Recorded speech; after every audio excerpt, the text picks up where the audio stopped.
विद्यार्थियों, इसके पहले ऑनलाइन क्लास में हम भूमि या मृदा पढ़ा रहे थे आपको, और इसमें हरदोई क्षेत्र की मृदा या भूमि बता चुके हैं। अब इसी क्रम में आगे चलते हैं और आज हम आपको बुंदेलखंड की मृदाएं बताते हैं। ध्यान से सुनिए। ये मृदाएं यमुना नदी के दक्षिण पश्चिम क्षेत्र में झांसी मंडल में पाई जाती हैं। इस क्षेत्र की जलवायु शुष्क है, गर्मी व सर्दी दोनों ही अधिक पड़ती है। इस क्षेत्र में 100 सेंटीमीटर से कम वर्षा होती है। ये मृदाएं मुख्यतः ग्रेनाइट अर्थात आग्नेय चट्टान तथा नीस अर्थात कायांतरित शैल से प्राप्त मूल द्रव्य से बनी हैं। चूना पत्थर नामक तलहटी चट्टानें भी इसी क्रम में निर्माण में भाग लेती हैं। पूरे बुंदेलखंड में शुष्क खेती की जाती है क्योंकि अधिकांश खेती वर्षा पर आधारित है तथा वर्षा भी कम होती है। ज्वार, बाजरा, चना, सरसों, तिल, अलसी, गेहूं आदि फसलें इस क्षेत्र की मृदाओं में उगाई जाती हैं। बुंदेलखंड मृदाओं को दो मुख्य भागों में विभाजित किया जा सकता है। पहला है काली मृदाएं, इसमें मार तथा काबर मिट्टी आती हैं, और दूसरी है लाल मृदाएं यानी रेड सॉइल, इसको पड़वा तथा राकर मिट्टियां इसमें आती हैं। तो काली मृदाएं समझिए ध्यान से। ये मृदाएं गीली होने पर अधिक चिपचिपी होती हैं तथा पानी सोखकर फूल जाती हैं। पानी के मौसम में वाष्पीकृत होने से सिकुड़ने के फलस्वरूप बड़ी बड़ी दरारें पड़ जाती हैं। इनकी जलधारण क्षमता भी अधिक होती है। इनको दो उपवर्गों में विभाजित किया जाता है। पहला है मार, दूसरा है काबर। मार समझिए, इसमें काबर की अपेक्षा क्ले यानी मृत्तिका की मात्रा अधिक होती है, इसलिए इनकी जलधारण क्षमता भी अधिक होती है। ये उपजाऊ भूमियां हैं, कपास की खेती के लिए उत्तम हैं। इनका रंग काला होता है। ये मुख्यतः जालौन जिले में पाई जाती हैं। गीली होने पर चिपचिपी तथा सूखने पर दरारें पड़ जाती हैं तथा कठोर हो जाती हैं। इसमें कपास, ज्वार, बाजरा, तिल, चना, गेहूं की फसल उगाई जाती है। काबर भूमि समझिए, यह मोटे दानेदार काले रंग की चिकनी मृदाएं हैं। इनका पीएच 7 से 8 के लगभग होता है। ये मृदाएं निचले स्थानों पर पाई जाती हैं। इनका जल निकास उचित नहीं होता। यह मृदा भी गहरी काली तथा कठोर किले बनने वाली हैं। सूखने पर दरारें पड़ जाती हैं। मार तथा काबर मृदाओं में गेहूं, अलसी, चने की फसल उगाई जाती है। लाल मृदाएं समझिए, ये दो प्रकार की होती हैं, पड़वा और राकर। तो पहले आप पड़वा समझिए, इसको अंग्रेजी में पड़वा कहते हैं। पड़वा भूमि का रंग बादामी भूरा होता है। इसका कणाकार अच्छी दोमट से बलुई या मृत्तिका तक होती है। ये भूमियाँ गहरी और औसत दर्जे की उपजाऊ हैं। इस भूमि के नीचे चट्टानों के टुकड़े पाए जाते हैं।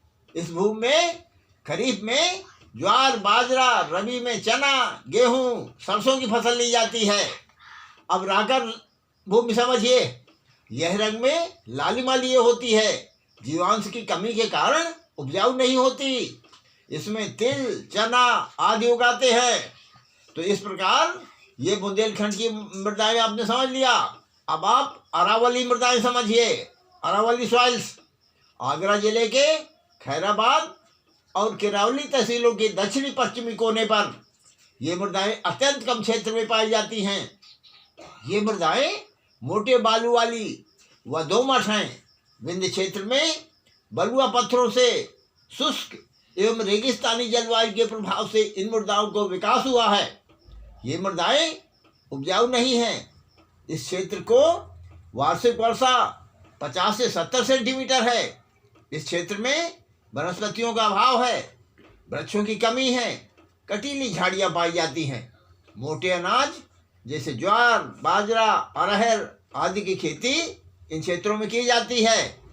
तो इस प्रकार से आपने भूमि के बारे में समझा। अब आप इसके आगे ये समझिए कि ये भूमियाँ जो हैं वो इनका नामकरण कैसे किया गया है? भूमि की स्थिति और उसके प्रयोग के अनुसार मिट्टी का वर्गीकरण, nomination of soil according to condition and their usages. तो आप इसका पहले बंजर भूमि सुनिए। ये कई प्रकार की भूमियां हैं। अब बंजर भूमि नामकरण क्यों पड़ा समझिए। कृषि योग्य भूमि जब कृषि करने के लिए उपयोग में न लाई जा सके तो उसे बंजर भूमि कहते हैं। इस भूमि में प्रायः किसान लोग अपने पशुओं को चराने के लिए भेजते हैं। अब भूमि का महत्व बढ़ने के कारण अधिकांश बंजर भूमियों को तोड़कर उसमें खेती की जा रही है। खादर भूमि समझिए। खादर भूमि नदी नालों के किनारे की ऊंची नीची भूमि को खादर भूमि कहते हैं। इस भूमि में सिंचाई की समुचित प्रबंध न होने के कारण केवल खरीफ ऋतु की फसलें ही ली जाती हैं। लेकिन अब अनेक स्थानों में खादर भूमि में भी सिंचाई के प्रबंध करके लोगों ने बहुमूल्य फसलें उगाना आरंभ कर दिया है। कछार भूमि समझिए। कछार भूमि नदी नालों की तलहटी, या आप ऐसे समझिए कि नदी नालों के तटवर्ती भूमि में यानी किनारे की भूमि में जिसमें बाढ़ आने पर पानी भर जाता है, कछार भूमि कहलाती है। इस भूमि में बाढ़ के साथ ही बहुमूल्य उपजाऊ भूमि आ जाती है और बाढ़ हट जाने पर इस मिट्टी की एक पतली तह भूमि पर छूट जाती है।